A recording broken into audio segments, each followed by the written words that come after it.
Professor Kumra, we are ready to start whenever you indicate. Sure, we can start. I'm done. Dr. Sushant. Yeah, let's start.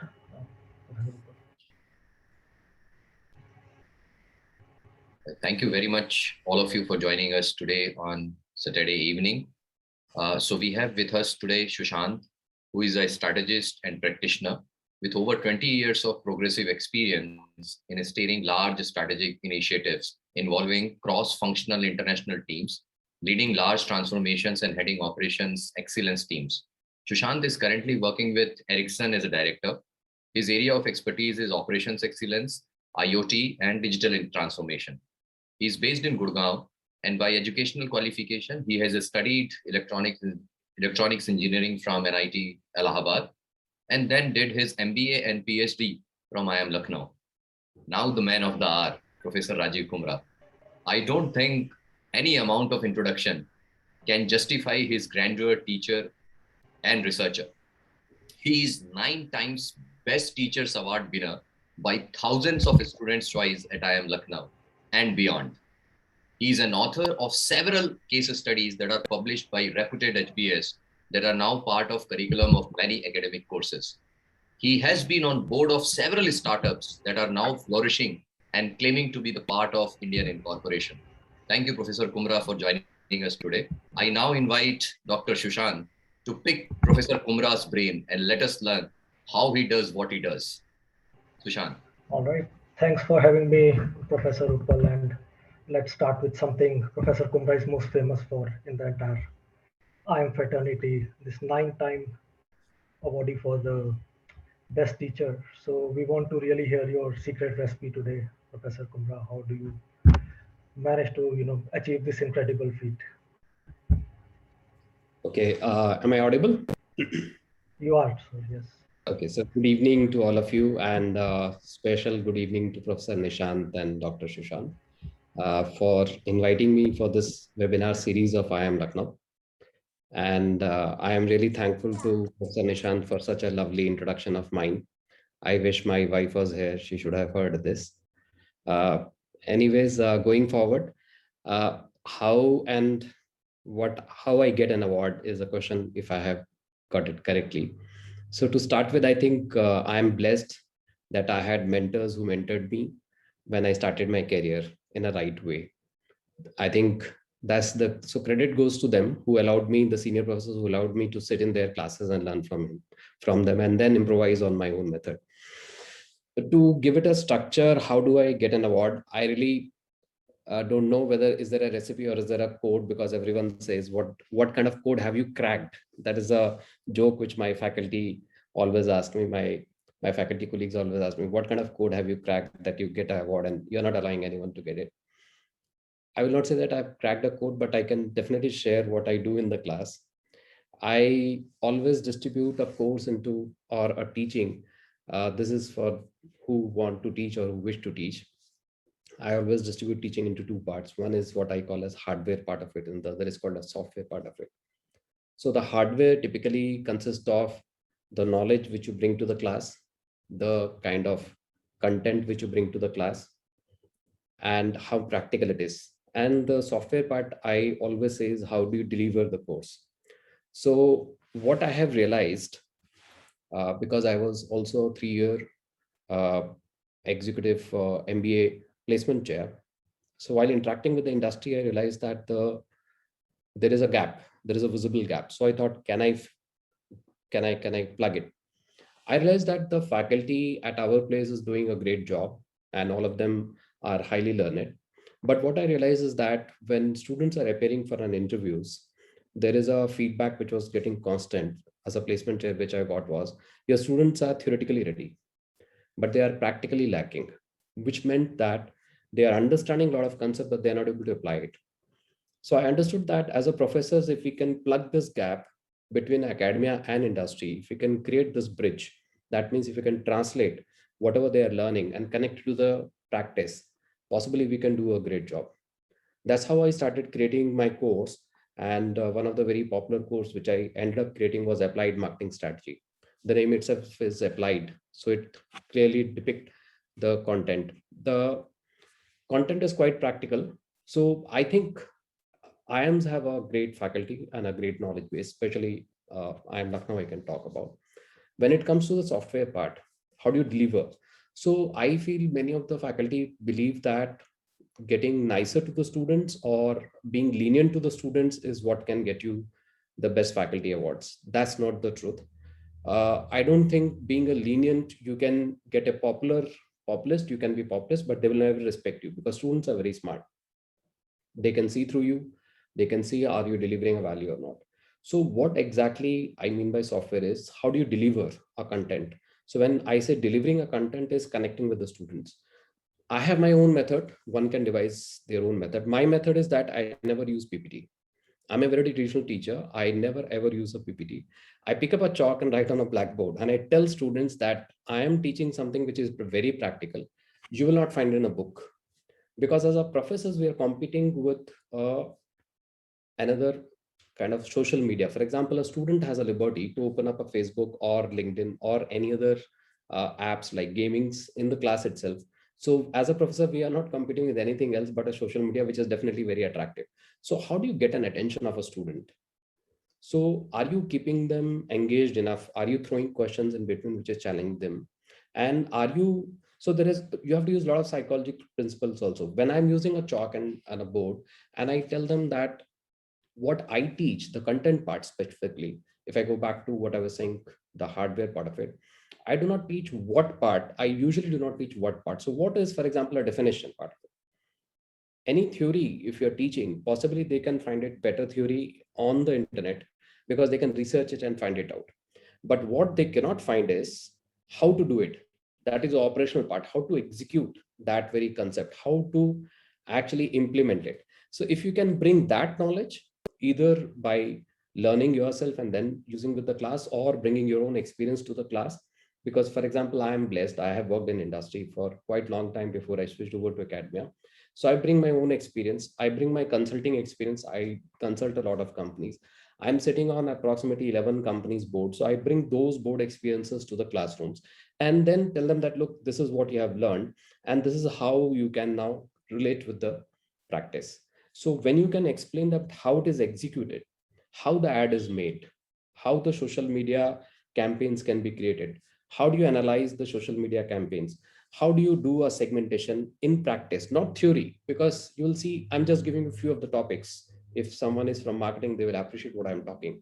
So if I tell them what is segmentation and what are the variables of segmentation, they all will find it out on internet anywhere. They're not going to respect that teacher. But if you can explain that how to use this, how to do exactly, like for example, pick up one company and you show them this is how I did it. I did a consulting, for example, on Abbott. So I explained them that what was the challenge in the Abbott case and how I have went ahead along with the senior executive and how we did it and what was the process, what was the challenges which we faced and how we overcame it. So we created a consumer persona. So this is just an example. So all these kind of practical examples and practical things which we have done in the field, when brought to the classrooms, that excites the students because they cannot find this in any book. My course content, I try to develop such that if they go and visit any book for that matter, they will not be able to find it. And it is highly Indianized. I take a pride in telling them that, look, I have Indian experience. If you're looking for something international, please don't sit in my class. Because, and most of them are going to work with India. And Indian consumers or Indian marketing is much different than a foreign marketing. So I explain it to them. Coming back to the software part, how do you use the Blackboard? How do you design a Blackboard? Are you writing it in a jumbled way? Are you creating a structure when you start a class that this is what we are going to create? And specifically, it is more challenging for professors like me who are not using PPT. Why I don't use PPT? Because I believe that that takes away the attention of the students. Students are very smart. They can read the PPT in a few minutes and then their mind get disengaged because they know what are you going to talk. When I use chalk, they're excited. They have a question that what is going to come next. And that also allows them to think beyond what is written on the boards and challenge them to think beyond the topics. This is what precisely I want them to think outside the topic. And when you use a chalk, so I think the very class I start with is I put a structure. That is what we are going to cover. Yet I allow them to discuss outside it. So I call it a structured chaos in the class, structured yet unstructured. It may look very oxymoron, but that's how it is. And then how do you get an attention of the students? Treat them as an adult. Do not pally them, but treat them as an adult. I have seen some professors going on extreme shouting at the students because if they have not read the case study. Yes, you have a reason to get annoyed, but believe me, I have kids, they don't listen. If you shout at them, they don't listen. I have this experience. So shouting at them does not make you a good professor. Or some professors trying to put their authority, that also does not work. But at the same time, being so nice also doesn't work. So you need to draw a line, how much to push the students, but always do it with the respect, because that's what they deserve when they're sitting in the class. They're learning from you. And then, are you engaging them? After every 20 minutes, I give a conscious break. I carry my personality to the class. I do not pose as any other person. Like, I don't pose, I am a professor. I am a very simple, easygoing person, and that's what I take it to the class. I communicate that I'm approachable outside the class, inside the class. How do I do it? I have a very bad habit of cracking stupid jokes in the class. After every 20 minutes, consciously I do it. And there's a psychological reason for it, because you cannot have attention more than 20 minutes. And please bear me if I crack some stupid joke after 20 minutes. So this is what is precisely what I do in the classes. And that gets an attention of the students. And then I bring them back. So cracking a joke does not create indiscipline. So you have to have a very fine balance going on extreme versus creating indiscipline in the class. You have to get in between somewhere and keep on challenging the students. They will definitely love it. This is, in short, I believe, the reason of my getting success. I think I can vouch for it. Yes. yeah, Sushant said he can vouch for it. And Sushant, I can also vouch for it. When I joined IIM Lucknow and I heard so much about him, the first thing that I requested him that may I attend your course, and he was kind enough to permit me that. So we both can vouch, and I'm sure thousands of other students who have conferred Best Teachers Award on him consecutively for 9 years can do the same. Professor Kumra, as a teacher, as a researcher, I was continuously noting down the keywords that you spoke.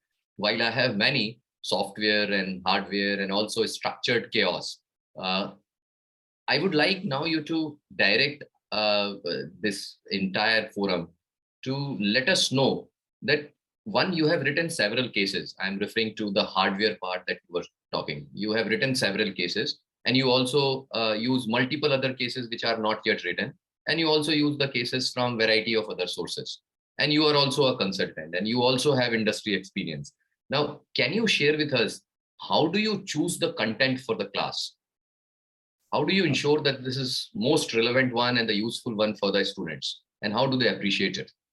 Yeah, so this is a key. How do you create a content for the class? For example, I can share my own experience.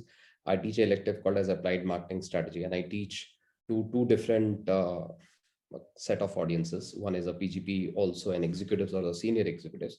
So while designing a course content for different set of audience, you have to keep the audience in the mind. For example, when I am designing the same course for the audience which has a lesser experience, let's say PGP students, I see to it that I bring more of operational element into it. And when I'm designing it for the senior students, I bring more of a strategic element into it. So for an example, as I can take one example to explain it. For example, I was talking about segmentation, taking that example forward. So I did a work on Abbott, which is a pharmaceutical #1 company, and they were facing a trouble of how to segment a market. So I went ahead and innovatively, along with the executive of the company, we created consumer personas. So when we created a consumer personas, so why we created consumer persona at the strategic level, how it was affecting, and what are the challenges at the strategy level. I will discuss it, the same case. I will discuss it in a very different way when it comes to the executive class. But when it comes to the PGP class, they are more excited with implementation, numbers, figures, because that's what they think. If it's a structured, if it is analytical, they get excited about it. The young crowd, they can't think about the soft skills so much. So I bring numbers there. I explain them how the cluster analysis was done, and what was the mathematics behind it, and why we did it, and how we did it, and what was the interpretation of those, and how we have gone at the ground level and implemented it. So the same very thing you can divide into different ways. B, always I make it a point that every year 20% of the course is changed. This is a bit of a challenge. because it's a comfort zone. You get into comfort zone, you're dealing with the same case studies, you have proven it is doing well with the class, and class also gives you a feedback. I read feedback of the students very carefully and just not brush it aside, because some professors believe wrongly saying, who are they? They are students. How can they judge me? I exactly believe opposite of it. I believe if I'm a marketer, they are my customers. And if they are not getting it, then what am I doing in the class? If if this is a belief system that I have a better knowledge and they cannot judge me, then that's a wrong belief system of a professor. I always say that a job of a professor is opposite of a job of a consultant.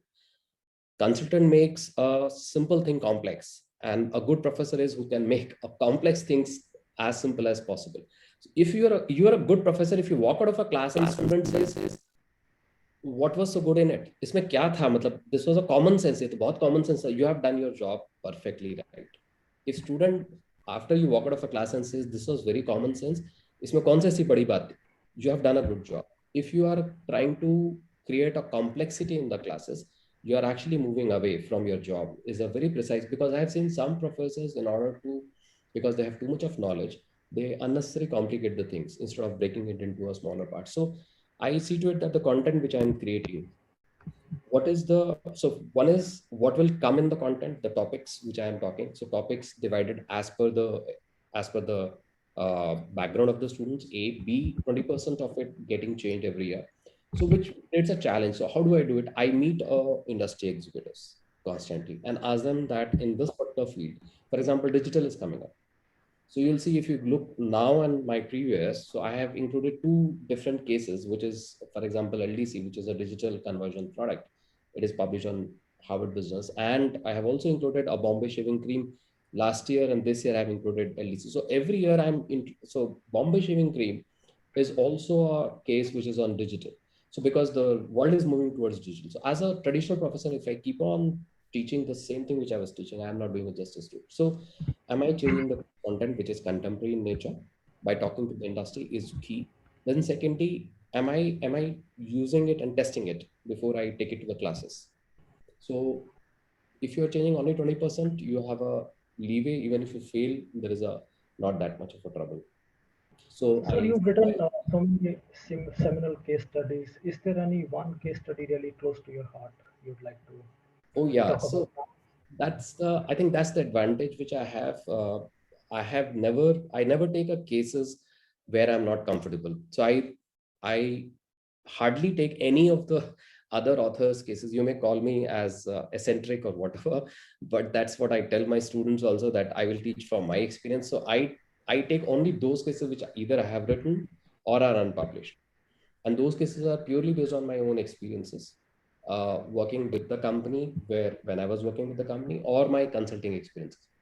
So to give you, there are many cases. Mahindra is one of the case, but if I have to choose one, it is difficult, but I will choose Drishti Eye Center. So it is actually a proxy case for Wockhardt, which is closest to my heart. And believe me or not, I keep it in the last session.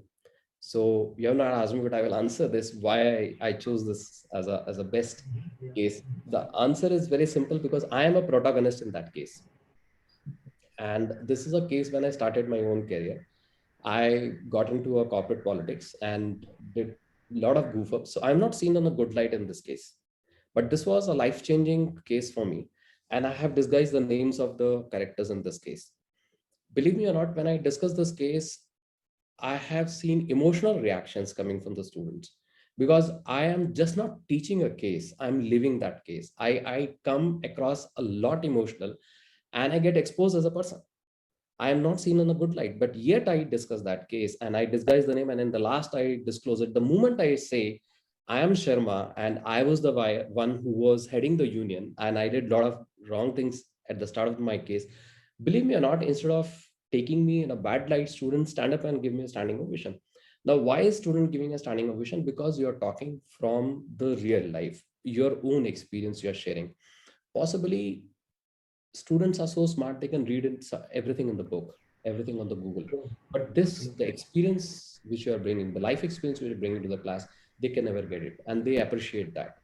So that's why I believe this TI Center Again, is. something I've experienced, I can vouch firsthand. Uh, amazing, the way you explained it, the way you played the role, and the way it was completely phenomenal, but really good. Thanks, Professor. Right. Thank you. Professor Kumra, this was again very insightful. That has, I'm sure, motivated many of us who are listening to you and would listen to you. That you do not only are serve as a person who delivers the content. You need to create the content, curate the content, carefully choose them so that the audience can also connect. This was very insightful, Professor Kumra. Professor Kumra, although we would love to keep hearing from you. It's a large time of 9 years, and I'm sure many more years to come. Keeping the time in mind, if I were to ask you for the benefit of the audience today and for the teachers and the researchers in the future, can you give us in snapshot do's and don'ts for the teachers and the researchers in order to ensure that they connect best possibly with the students and their audience? I think for the young teachers, I will say immediately pick up a mentor, go and sit in their classes, learn the good things which they are doing. This is what I will say to the young teachers, especially the young FPMs. Unfortunately, the FPM system in India is more, which is rightly so, is more attuned towards a research orientation, which is not bad. But when we become a professor, we have a multifaceted job, especially in India. I'm talking. I'm not talking about American system.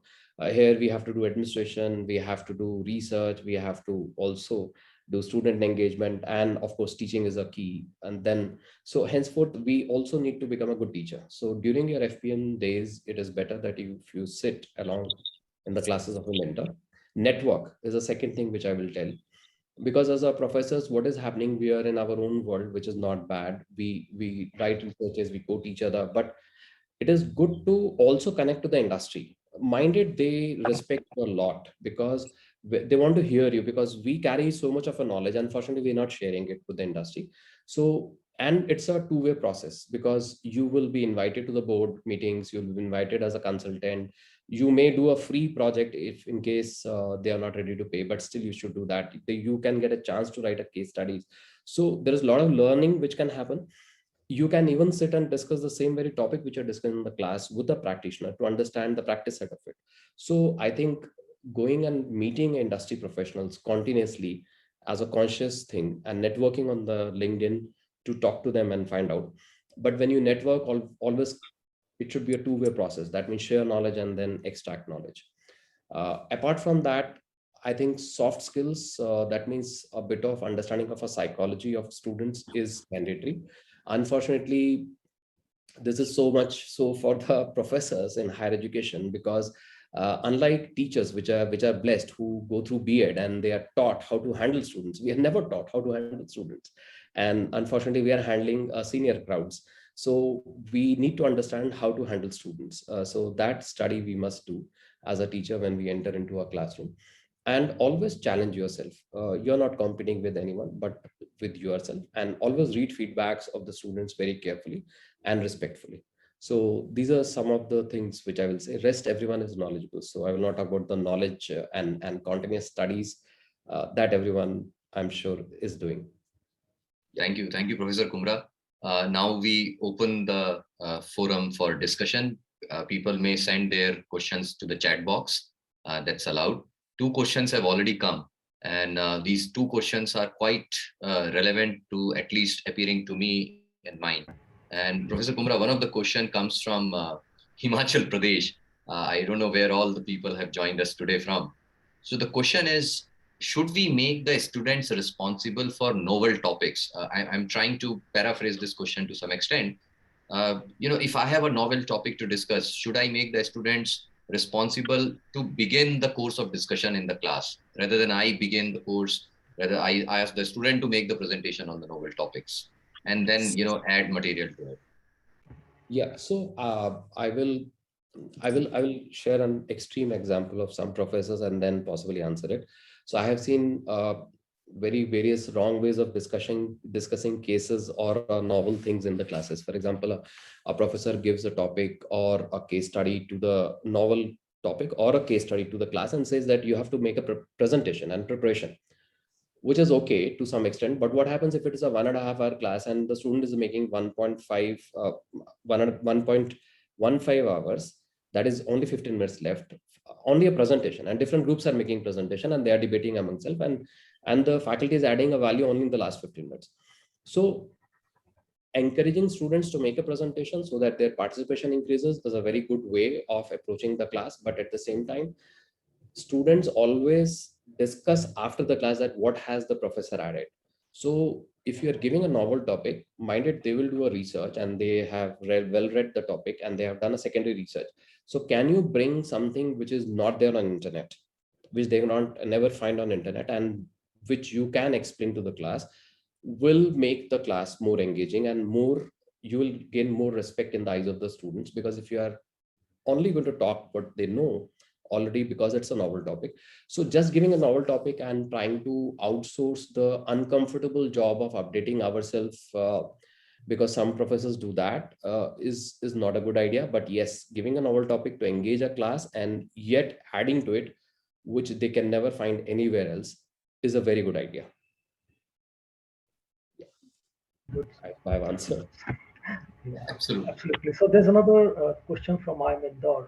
Since you brought up that you're not using PPTs too much in your classes, the question is from an FPM scholar in Indor, that does audio or video clips enhance the content the way you are Yeah, so teaching in the yes, class? Do you think these latest technologies should be yes, used that's a or that's a would that's a help? good question, and I really appreciate it. And specifically for marketing kind of a course which I teach, does a audiovisual increases the, yes, it does, because students are now playing a lot of games. They are on Instagram, Snapchat, so their attention span is very less. Definitely, the moment you use audio clips, they get an attention. But mind it, how are you using it and what is the value? That's the question which you have to constantly ask yourself. So I am teaching, let's say, communication, and I show advertisement and then I stop it there.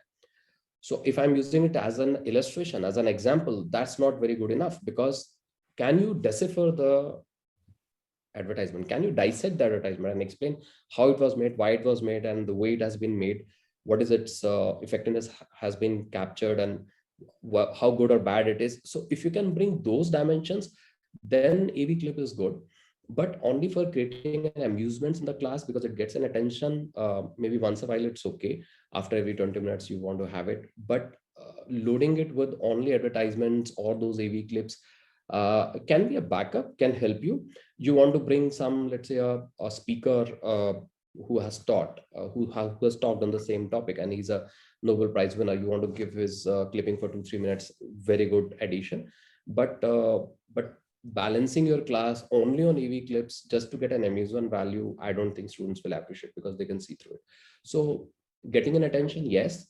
Adding on some material as a backup AV class, yes. But can you analyze it? Can you add some more value to AV clips which are showing is a key here.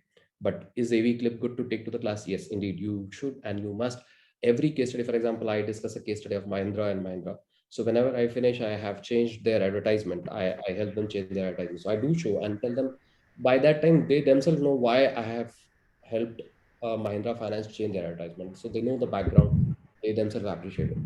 So there are many cases where I do bring myself AV clips to the class, but then the context is there, and students can appreciate when they look at the AV, because they can look beyond the AV. So that's what Thank you. I Umran. completely agree. Now, No? as we opened the forum, the questions are flowing in the chat box. So, but we have restriction on time. So what I'll try to do is I'll try to mix these questions, because there are some repeated thoughts here, and let's hope that audience would remain connected with you on several other social media platforms, and I'll also circulate the email ID through which they were invited, on which they can pose the questions later as well. And an important query to my mind appeared in the chat box. We said that you say that the students must be treated as adults, and and the person who has asked the question agrees with this point. But there are some adults who are reluctant, because adults also come with baggage. They have difficulty in opening up and accepting that they are there to learn. How would you handle such reluctant adults in the class? Yeah, I mean, I will share a very interesting personal example here. And I don't know whether it is relevant or not. So I have taught in various universities abroad also. I got a chance, thanks, courtesy I am. So my first teaching abroad was in France. Why I'm bringing this context is not to tell you that I've taught abroad, but the fact is about the student engagement and the very same facts. So when I entered into a class, they were French guys and also foreigners who were sitting in the class. The moment class started, after 5 minutes, there was a girl in the class, and she blowed her nose in full volume. I mean, in India, possibly we will treat it as a disrespect to a professor. And if this was not enough, after 10 minutes, another student opened up a tiffin and started eating in the class. And the third one, when it was class was about to be over, just before 5 minutes, almost all the girls started doing a makeup in the class because the break was happening and they may have to go for canteen or whatever. Now the question is that how do you perceive it? Are you going to and they were also opening up their laptop and taking notes, because in India I have seen many professors, they feel offended if you open up a laptop. The question is that if we get offended with these small things, then possibly we do not believe in our own teaching. Your teaching should be so strong enough that even after opening up a laptop, they are not dissuaded with the Facebook and the other things. So how much can you tolerate? What is the discipline line? Because as a professor, now question is that how do you react to it? Reaction is important because there can be many students who will possibly misbehave in the class. So to what extent are we going to go? Are we going to shout and I have seen some professors even going to more extreme than that? Is not right, because you have a class marks and we have a grades for class participation. So are you keeping a class participation? And you can so you can do some dramas. For example, you can open up a pen and paper and start noting down what's your name and just note down and don't say anything. So that itself creates a message in the class that you're noting it down. So you don't have to really, you can demonstrate in a much softer and a very nicer way and treating them as an adult. Of course, if they are still misbehaving, then you have your own way. That's the last thing you should. So I think giving going to an extremes of punishing is not good. That should be the last resort, is my opinion. Talking about opening the tiffin box, there's a query actually. How do you handle the post-lunch sessions? Opening a tiffin abroad, Your it's participants. India How do fortunately you keep Indian students awake after the heavy lunch? most of the in India, most of the students are not allowed to bring tiffins in the classrooms, but abroad it's okay. So you have to deal with the culture.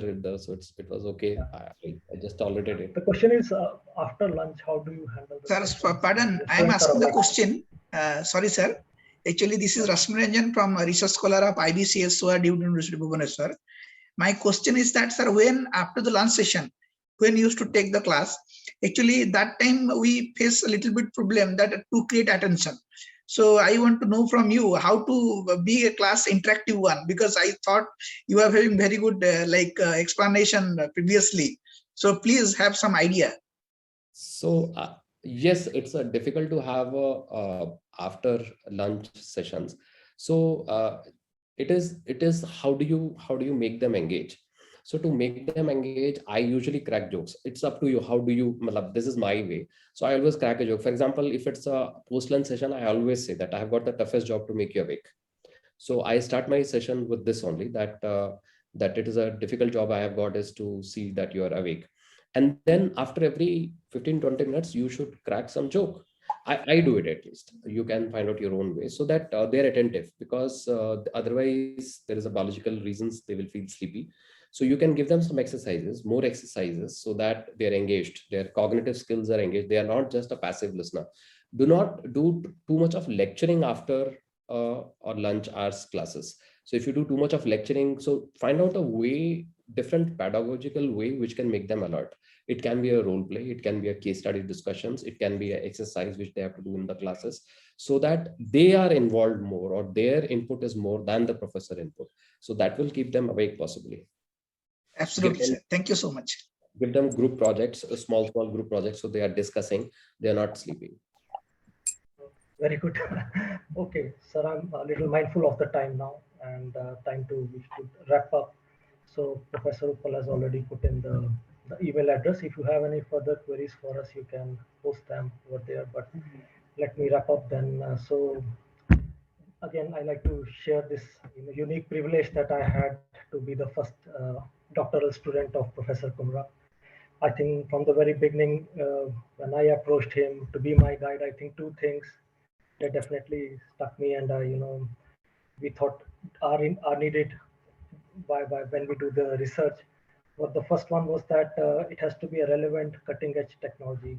We cannot be working on anything mundane. It has to be relevant. It should have some impact on the new marketing. We cannot, as marketeers, cannot always be reacting to the trends, be it IoT, AR, VR, anything to do with any kind of recent cutting edge technology. So let's focus on something which is relevant and is read. And secondly, he told me that you have to be really passionate about your topic. You will have to carry on this topic for next few years.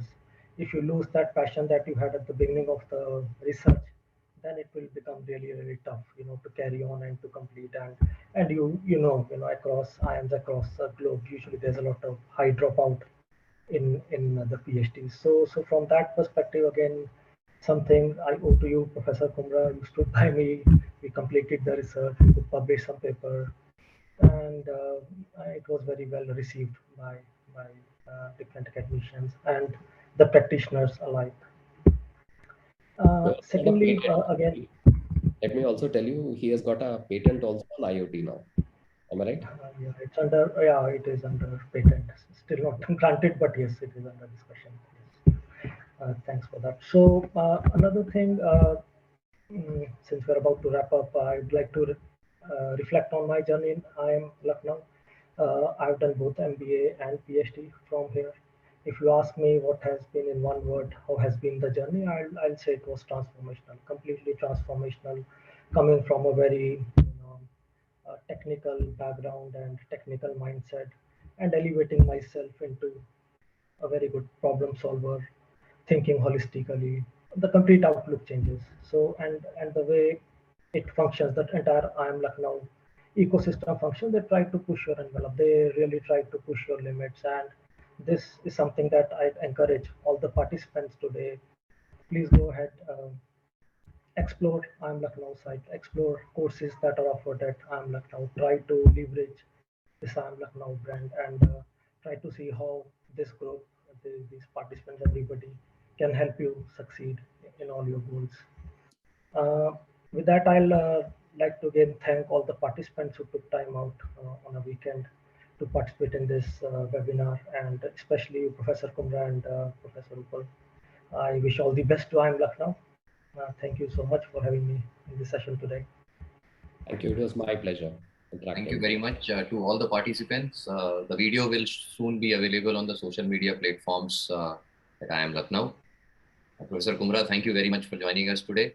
And I can already see the 9 rivats which are lying there as your aura. I hope and wish that you receive very well. Thank you. Thank you, sir. Thank you very much. Thanks for coming. Thank you all. Thank you everyone again. Thank you, sir. Have a good weekend, sir. Bye. Thank you so much, sir. Bye. I now Thanks, Rajiv. Bye. Thank you, sir. Thank you. Bye, sir. Thank you to all.